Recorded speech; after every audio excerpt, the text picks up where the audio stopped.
Thanks for watching. Don't forget to like, comment, share and subscribe to Mufti Tariq Masood, famous scholar. ایک شخص کسی گناہ میں مبتلا ہو، وہ اپنے دوست کو بھی اس گناہ میں مبتلا کر دے، پھر وہ پہلا شخص اس گناہ سے توبہ کر لے، تو کیا جب تک اس کا دوست وہ گناہ کرتا رہے گا تو اس کو بھی گناہ ملے گا؟ اس نے برے رسم کی بنیاد رکھ دی تو اس اصول یہی ہے کہ اس کو بھی گناہ ملے گا۔ تو اب اس کا حل یہ ہے کہ اس نے جس کو گناہ پہ لگایا ہے اس سے چھڑوانے کی کوشش کرے، اپنی طرف سے کوشش کر لے، کامیاب ہو گیا ٹھیک ہے، نہیں ہوا پھر اللہ کی رحمت سے امید ہے انشاءاللہ اس کو گناہ نہیں ملے گا۔ یار یہ تھوڑا حیا کے خلاف مسائل کھلے عام نہ پوچھا کرو بھائی۔ فرض نمازوں کے سجدہ اور عطیات میں قرآن و احادیث سے ثابت دعائیں پڑھ سکتے ہیں، نفل اور سنتوں کے علاوہ فرض میں بھی پڑھ سکتے ہیں؟ جی ہاں پڑھ سکتے ہیں، لیکن فرائض میں صرف سبحان ربی الاعلیٰ اور سبحان ربی العظیم پر اکتفا کرنا چاہیے، کیونکہ رسول اللہ صلی اللہ علیہ وسلم کا عام معمول یہی تھا۔ البتہ نوافل میں، سنتوں میں وہ تمام دعائیں جو احادیث میں آتی ہیں سجدے میں اور رکوع میں وہ پڑھنی چاہیے، سمجھ رہے ہو؟ اور جلسے میں 2 سجدوں کے درمیان بھی۔ مفتی صاحب آپ کے سبسکرائبر 1 ملین ہونے والے ہیں، ماشاءاللہ اچھی بات ہے، اللہ قبول فرمائے۔ یہ ساری محنت احمد طالب کی ہے جو امریکہ میں ہوتے ہیں نا، چینل کے جو ایڈمن ہیں۔ آپ پہلے حیا کے خلاف مسئلہ بھی بتایا کرتے تھے تو اب کیوں نہیں بتاتے؟ نہیں بتاتا تھا پہلے بھی، نہیں اب بھی نہیں بتا۔ پہلے یہ ہوتا تھا کہ اگر کبھی بتا دیا تو وہ یوٹیوبرز ہیں نا اس پہ عجیب سی لڑکیوں کی تصویریں لگا کے عجیب وہ ایک بڑی مصیبت بنا دیتے تھے میرے لیے، تو اب میں نے یہ بیان کرنا ہی، جس نے پوچھنا ہے بھائی فون پہ الگ سے پوچھ لے یا محلے کے امام سے پوچھ لے۔ میں بیوہ خاتون ہوں، میرے بچے نہیں ہیں، میری جائیداد کس کو ملے گی میرے مرنے کے بعد؟ آپ کی جائیداد آپ کے والدین اور آپ کے بھائی بہنوں کو ملے گی، والدین میں سے جو زندہ ہوگا ان کو اور بھائیوں اور بہنوں کو، جتنی بیٹے بیٹیوں میں جانی تھی اتنی ہی بھائی بہنوں میں چلی جائے گی۔ میری یونیفارم کی دکان ہے، میں اسکول والوں کو کمیشن دے کے اپنے یونیفارم بکواتا ہوں، لوگ مجبوری میں یونیفارم لیتے ہیں۔ دیکھیں اسکول والوں کو کمیشن دے کے یونیفارم بکوانا تو جائز ہے کہ میرے بیچ دو تو اتنا تمہارا اتنا ہمارا، وہ تو کمیشن ایجنٹ کوئی بھی بن سکتا ہے، لیکن اسکول والوں کے لیے یہ کام کرنا جائز نہیں ہے۔ اس لیے نہیں ہے کہ وہ ایسا یونیفارم بنواتے ہیں کہ جو اسکول والوں کے علاوہ کسی اور کے پاس سے، اگر یہ کنڈیشن ہے یعنی وہ یونیفارم پھر ضروری ہے مارکیٹ میں کہیں بھی مل رہا ہو، اسکول والے بتا دیں بھائی ہم سے لینا ہے تو اتنے کا ہے، مارکیٹ میں لینا ہے تو آپ کی مرضی۔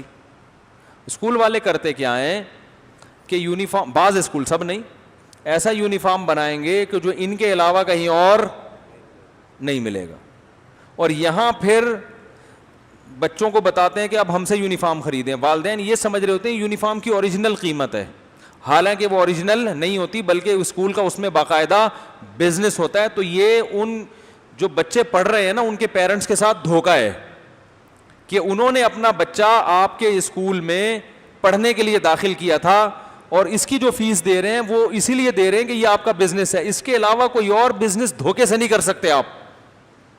یہ بالکل ایسا ہی ہے جیسے ڈاکٹر کے پاس جب پیشنٹ آتا ہے تو ڈاکٹر اس کو پابند ہے شرعی طور پر کہ وہ دوا کا نسخہ لکھ کے دے، وہ کمپنی لکھ کے دے جو اس کے لیے سب سے سستی ہو، کیونکہ وہ پیشنٹ آپ کو جو پیسے دے رہا ہے نا وہ چاہتا ہے بس اتنا پروفٹ کمانا ہے مجھ سے، وہ جو بھی آپ کی فیس ہے۔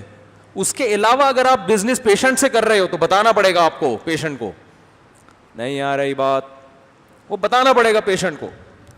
اب ڈاکٹر صاحب کیا کر رہے ہیں کہ ایک فارمولا ایسا ہے، وہی فارمولے کی دوا چاہیے لیکن آپ اسی فارمولے کی دوا دوسری کمپنی کی لکھ کے دے رہے ہیں جس کمپنی سے آپ کے اچھے تعلقات ہیں، اس کمپنی کو پروموٹ کرنے کے لیے، حالانکہ وہ کمپنی مہنگی ہے۔ تو اس کمپنی سے آپ بزنس کر رہے ہیں اور اس کا نقصان کون اٹھا رہا ہے؟ آپ کا جو پیشنٹ ہے۔ نہیں یاری بات، تو پیشنٹ آپ کے پاس آپ کے بزنس کو پروموٹ کرنے کے لیے تھوڑی آیا ہے، صرف اس حد تک بزنس کی آپ کو اجازت دے رہے ہیں کہ بھئی آپ مجھ سے فیس لیں جو آپ کا حق بنتا ہے، اس کے علاوہ جو سائڈوں پہ کھانچے کھولے ہوئے یہ جائز نہیں ہے۔ تو اسی طرح بھائی آپ اسکول والوں کی یونیفارم کی شاپ ہے، تو وہ بتا دیں یہ یونیفارم ہم سے بھی آپ خرید سکتے ہیں اور یہ اتنی اس کی مالیت کا ہمیں پڑا ہے. اور اگر آپ اضافی پیسے لے رہے ہیں تو پھر بچے کے پاس لڑکوں کے پاس جو والدین کے پاس یہ آپشن ہونا چاہیے کہ وہ چاہیں تو اس دکان سے لے لیں سستا اور چاہیں تو آپ سے مہنگا خرید لیں. پھر بھی وہ آپ سے مہنگا خریدتے ہیں تو ان کی مرضی ہے, لیکن وہ یونیفارم آپ کے علاوہ کسی اور کے پاس مل ہی نہیں رہا ہے اور پھر آپ اپنا کمیشن بھی رکھ رہے ہیں.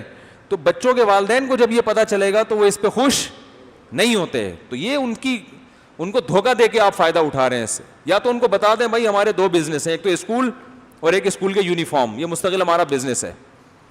بتا دیں ان کو, آپ سمجھ رہے ہیں, بتائیں گے تو اسکول چلے گا نہیں. پھر وہ بڑی غیر شائستہ اور گھٹیا حرکتیں ہو رہی ہیں پیسہ کمانے کی آج کل. تمیز سے کوئی پیسہ کمانے کے لیے تیار نہیں ہے. کھونے کھانچے گھٹیا طریقے, کتابیں اپنی بکوا رہے ہیں. وہ کتابوں کی بچوں کو ضرورت نہیں ہے پڑھنے کی, لیکن چونکہ ہمارا بزنس ہوگا تو یہ والی کتابیں ہمارے نصاب کا سلیبس کا حصہ ہے, کیونکہ یہ ہمارے پاس ہوتی ہیں تو والدین اس بہانے ہم سے خریدیں گے. حالانکہ پتہ ہے کہ بچوں کو یہ کتاب پڑھانے کی ضرورت نہیں ہے, لیکن چونکہ آپ کے ماموں کی دکان ہے تو وہ کتاب بھی بکے گی. ڈاکٹر جب فراڈ کر رہے ہیں تو پھر اسکول ٹیچر بھی, ڈاکٹر کا تو پیشہ بڑا ہی مقدس ہے نا, ٹیچر کا تو اس کے بعد ڈاکٹر تو ڈائریکٹ آپ کی باڈی کو صحیح کر رہا ہے. تو پھر یہی ہے, تو پھر قصائی سے کوئی شکایت نہیں ہونی چاہیے کہ وہ چھیچڑے کیوں ڈال دیتا ہے. جب اتنا پڑھا لکھا طبقہ 2 نمبری سے پیسے کمائے گا. یار مجھے ایک بات بتاؤ, آپ ڈاکٹر کے پاس گئے, ڈاکٹر صاحب مجھے بیمار, مجھے فیور ہے یا مجھے یہ مسئلہ ہے, ڈاکٹر نے کوئی اینٹی بایوٹک لکھ کے دی. ڈاکٹر کو پتا ہے یہ والا فارمولا اینٹی بایوٹک کا اس کمپنی کا سستا ہے اور اس کمپنی کا مہنگا ہے. دونوں ہیں سیم فارمولے, دونوں کا اثر بھی ایک جیسا ہے. تو ڈاکٹر شرعن اس کا پابند ہے کہ وہ سستی والی لکھ کے دے, کیونکہ پیشنٹ آپ پر اعتماد کر کے آپ کے پاس آئے اور اسی اعتماد کے پیسے دے رہا ہے آپ کو. اب آپ مہنگی دوا لکھ کے دیتے ہو چونکہ وہ میڈیکل اسٹور آپ کے ماموں کا ہے, تو یہ اس پیشنٹ کے ساتھ زیادتی ہے یا نہیں ہے, یہ گھٹیا طریقہ ہے یا نہیں ہے پیسے کمانے کا.